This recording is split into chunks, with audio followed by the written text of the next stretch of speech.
चरणों में नमन करता हूँ जिनके बदौलत आज हम इस मुकाम पे हैं। साथियों, हमारे बीच में बहुत ही सम्मानित हमारे गुरुजी और हमारे चाचा जी जो अभी गीत गा रहे थे, बहुत ही सम्मानित हमारे प्रदेश के माननीय अध्यक्ष जी निगम साहब, जिले के अध्यक्ष माननीय मुकेश चंद जी, बड़े भाई दिव्या प्रकाश जी, चाचा जी हमारे नेताजी, और हमारे सबसे जो समाज में और हमारे साथी अपने साथियों में जो ऊर्जा भरे रहते हैं, जो ऊर्जा का प्रवाहित करते हैं, हमारे ऐसे शिरोमणि सर, उनको बहुत बहुत साधुवाद करता हूँ और तहे दिल से नमो करता हूँ। साथियों, the Buddhist society of India के माध्यम से आज ये तीसरा वर्षावास का कार्यक्रम नल्ला राठौर में इधर हो रहा है। तो विषय है आज का कि हमारे यानी बौद्धों के तीर्थ स्थल। साथियों, क्योंकि बौद्धों के तीर्थ स्थल बहुत हैं और मुख्य रूप से मैं 4 स्थलों के बारे में आपसे चर्चा करता हूँ। एक के बारे में हमारे बौद्धाचार्य जी विद्या प्रकाश जी बता चुके हैं, क्योंकि सबसे पहले हमारा आता है लुम्बिनी। नेपाल में एक लुम्बिनी जगह है जहाँ पे भगवान बुद्ध का जन्म हुआ था। वो सबसे बड़ा तीर्थ स्थल है जहाँ पे भगवान बुद्ध का यानी गौतम बुद्ध का जन्म हुआ था। साथियों, सिद्धार्थ का जन्म हुआ था गौतम का। तो अब दूसरा आता है कि जहाँ पे सिद्धार्थ को ज्ञान प्राप्ति हुई थी बोध गया में। दूसरा तीर्थ स्थल हमारा सबसे बड़ा बोध गया है। बोध गया में वहाँ पे भगवान बुद्ध बने थे, यानी बुद्ध का जन्म हुआ था बोध गया में। और तीसरा स्थल है जो हमारा सारनाथ है, जहाँ पे पंचवर्गीय भिक्षुओं को भगवान बुद्ध ने ज्ञान दिया था। और साथियों, चौथा है आपका कुशीनगर। तो ये एक अमावस्या आती है, बैसाखी पूर्णिमा जिसको कहते हैं।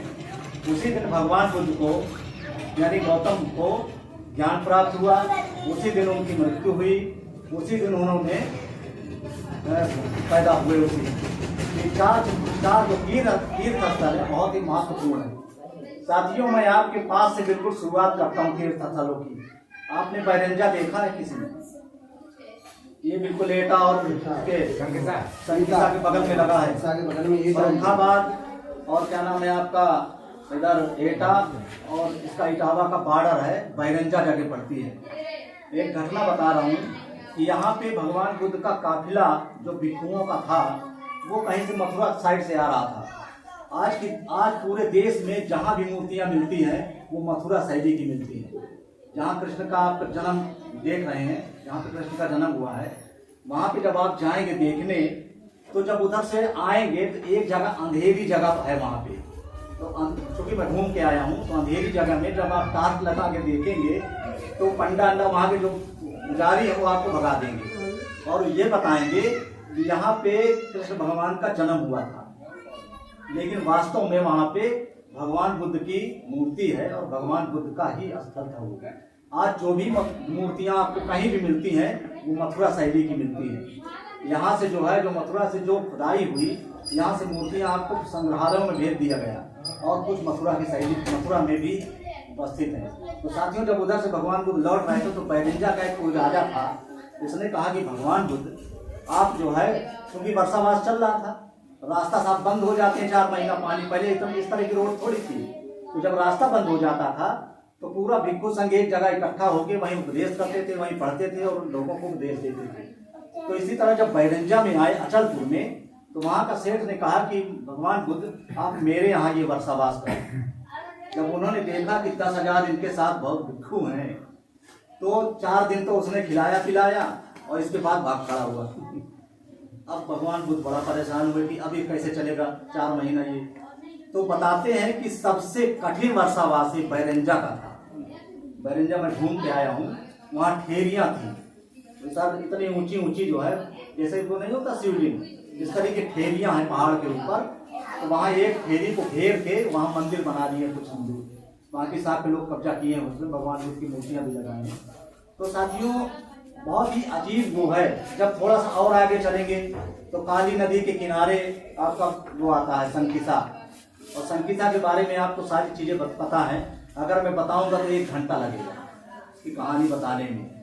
पहले वहाँ जो है विदेशी विसारी देवी थी, फिर विदेशी देवी हो गई, समझ रहे हैं, आपको संकित हो गया। जब आगे चलते हैं थोड़ा सा, तो भगवान बुद्ध किधर पहुंचे, जहाँ का मैं रहने वाला हूँ, कौशाम्बी का।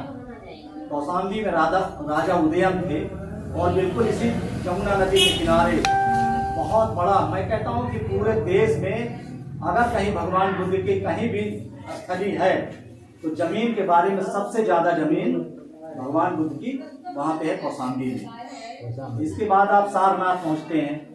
सारनाथ में आप जानते हैं कि भगवान बुद्ध ने पंचवर्गीय भिक्षुओं को दीक्षा दिया था वहाँ पे, तो इसलिए वो नगरी बहुत फेमस है, बहुत अच्छा है, आप वहाँ जा सकते हैं और बहुत अच्छा तीर्थ स्थल है। इसके बाद आप जाएंगे श्रावस्ती, जहाँ हमारे बौद्धाचार्य अभी चर्चा कर रहे थे। वहाँ पे पूरे जीवन का 25 वर्षावास भगवान बुद्ध ने वहाँ बिताए। बहुत अच्छी जगह है, वहाँ 3 दिन रुका था मैं। और वहाँ पे भंते आनंद जो रहते थे, भंते आनंद जो भगवान बुद्ध के साथ रहते थे, और उनका एक वादा था कि भगवान बुद्ध कहीं भी प्रवचन करेंगे तो वो प्रवचन आके मुझे बताएंगे। और एक वो था उनका कि कोई भी बात आनंद जी को भूलती नहीं थी। तो आनंद जी द्वारा लगाए, भंते आनंद द्वारा लगाया गया पीपल का पेड़ वहाँ बहुत ही जर्जर, जिनके पीपल के पेड़ में चारों तरफ से लोहे की सीढ़ियाँ लगाकर उसको रोका गया है, आप देख के आए हुए सब। तो वहाँ, और वहाँ की एक कहानी भी है, बहुत प्रचलित है, क्योंकि मतलब बहुत तीर्थ स्थल बहुत है, अगर मैं बताने लगूँ तो 4 घंटे लगेंगे। लेकिन वहाँ घटना बता रहा हूँ, अंगुलीमाल की अभी चर्चा किया था, वहीं मारता काटता था वो लोगों को, और उसके पीछे की कहानी बहुत बड़ी कहानी हो जाएगी। तो वहाँ एक क्या थे, अनाथ पिंडक थे, वहाँ पे बहुत बड़ा सेठ था। और जब उन्होंने देखा कि भगवान बुद्ध का जो श्रावक संघ आता है बहुत ही महत्वपूर्ण, बहुत अच्छी उपदेश देता है, जब 25 वर्षावास को उसने देखा तो उसने कहा कि भगवान बुद्ध को मैं भी कुछ दान करूँगा। तो वहाँ के जो राजा थे वहाँ के, उनके पास अनाथ पिंडक गए सेठ, और कहा कि राजा जी, ये जो तुम्हारा बाग है इसको मैं खरीदना चाहता हूँ। तो राजा, वहाँ के राजा जो है, अनाथ पिंडक को नीचे से ऊपर तक देखे और उससे कहे कि तेरी हिम्मत है मेरी बाग खरीदने की, मैं इस देश का राजा हूँ और तू मेरी बाग खरीदने के लिए कह रहा है कि राजा साहब मैं आपकी बाग खरीदूंगा, आप बोलिए तो कितना पैसा लेंगे उसके लिए। तो राजा साहब ने कहा कि अनाथ पिंडक, अगर तू सोने के सिक्के एक सिक्के से जोड़कर पूरे फील्ड में अगर तू बिछा देगा तब भी वो बाग मैं नहीं दूंगा। अब अनाथ पिंडक को एक झलक मिल गई, उसने सोचा कि अब ये बाग मुझे मिल जाएगी, और वो बिना राजा के कहे हुए पूरे फील्ड में कम से कम 1 किलोमीटर का अराउंड है वो अगल बगल, तो वहां पे सोने के सिक्के खच्चरों से गिरा के एक से एक सिक्का जोड़ दिया उसने। और जोड़ने के बाद फिर राजा साहब को बुलाया कि राजा साहब चलो अपने बाग की तरफ घूम के आओ। तो उसने देखा कि अनाथ पिंडक को इतनी श्रद्धा है भगवान बुद्ध के प्रति कि बताओ, सिक्का से सिक्का जोड़ दिया इसने, पूरे फील्ड में बिछा दिया। तो उन्होंने, राजा ने पूछा अनाथ पिंडक से कि भाई इतने कौन से बड़े बहुत बड़े महात्मा है तेरे कि तू उनके लिए इतना सब कर रहा है, बताओ। तो उसने कहा कि आप अभी उनके बारे में नहीं जानते हैं, भगवान बुद्ध विश्व के पूरे वो हैं, वो मार्गदाता है, मुक्तिदाता नहीं, ये मार्ग जिसको बता देते हैं वो सीधे स्वर्ग जाता है, लेकिन स्वर्ग नरक को उसमें कुछ नहीं था पहले। तो राजा की समझ में आ गया, उसने कहा अनाथ पिंडक मैं आपकी बात से खुश हुआ और ये जमीन मैं आपको देता हूँ। तो जो जमीन उसने बच गई थी अनाथ पिंडक से, उन्होंने कहा कि ये जमीन मैं भगवान बुद्ध को देगा। तो जो उधर किनारे साइड में जमीन पड़ी है तो भगवान बुद्ध को जो है उसने राजा ने जान दिया था। अब थोड़ा और आगे जाते हैं, जब थोड़ा और आगे जाते हैं तो आपका पड़ता है कुशीनगर। तो कुशीनगर में कहते हैं कुशीनारा जगह थी, तो भगवान बुद्ध को एक जो है उपासक ने, जो श्रद्धावान उपासक था, उसने बहुत अच्छा खाना बनवा के और भगवान बुद्ध को खिलाया था। उसी से उनको पेचिश पड़ने लगी, पेट खराब हुआ, और वही कुशीनगर में भगवान बुद्ध ने अपने प्राण त्यागे थे। थोड़ा सा और आगे जाएंगे फिर वैशाली पड़ता है आपका, फिर उधर लुम्बिनी की तरफ चले जाओ, बलरामपुर पड़ता है, केसरिया पड़ता है, बहुत सारी जगह हैं। अगर आप जाना चाहें तो बहुत सारी बस जाती हैं 10 दिन के टूर के लिए, तो आपको बहुत अच्छा वो भगवान बुद्ध के जो बाद में रखना, बाद में, अभी कुछ मत करो। अगर आप इधर जाए महाराष्ट्र की तरफ, तो महाराष्ट्र की तरफ आप सीधे यहाँ से मध्य प्रदेश, जहाँ पे बाबा साहब अम्बेडकर ने जन्म लिया था, वास्तव में अगर उस जगह पे आप पहुँच जाएंगे तो जैसे आप उस बिल्डिंग के सामने खड़े होंगे आपका झरझर झरझर आंसू निकलने लगे। इतनी करुणा उमड़ती है वहाँ पे कि आपका वास्तव में आप कुछ न करते हुए भी आपके आंसू रुकेंगे नहीं। इतना करुणा उमड़ती है वहाँ भगवान जहाँ पे बाबा साहब ने जन्म लिया, मऊ छावनी में।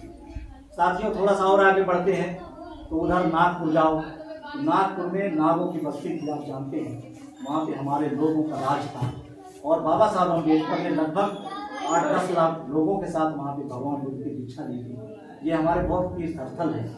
थोड़ा सा और आगे जाएंगे तो उधर बम्बई में जहाँ पे बाबा साहब अम्बेडकर वो है, जहाँ पे घर भी है दादा स्टेशन के पास, उनका राजगृह है और उसके पीछे थोड़ा सा समुद्र के किनारे अभी हमारे अध्यक्ष जी ने वहाँ पे केंद्रीय शिक्षक की डिग्री भी वहीं से आपको मिली है।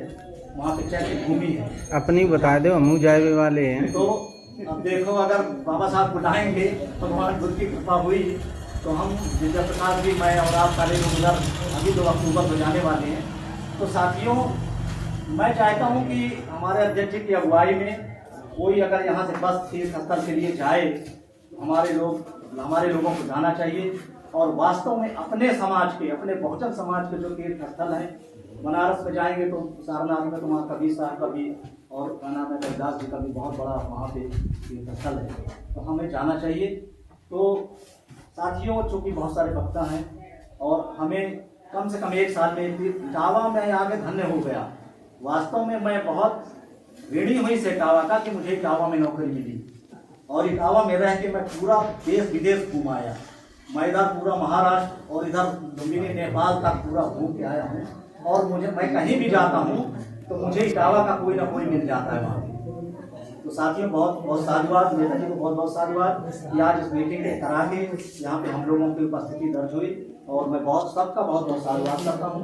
बहनों को भी, उन्होंने अपना काम धाम छोड़कर इधर बैठी हमारे बीच में, बहुत सारा ज्ञान मिल रहा है। तो जहाँ भी भगवान बुद्ध और बाबा साहब की बातें हों वहाँ पे हम लोगों को जाना चाहिए और कुछ ना कुछ वहाँ से लेके आना चाहिए। आज हमारे बच्चों को हमारे शिरोमणि सर ने 5 पंचशील के बारे में उन्होंने बताया और बच्चे सब याद करते हैं। तो मैं अपनी बात, क्योंकि मेरे साथ बहुत सारी घटनाएँ जुड़ी हैं, बहुत सारे काम जुड़े हैं। अभी कल से इंजीनियरिंग कॉलेज में परीक्षा है और कल मैं कानपुर से पेपर गाड़ी दिला के लाया हूँ।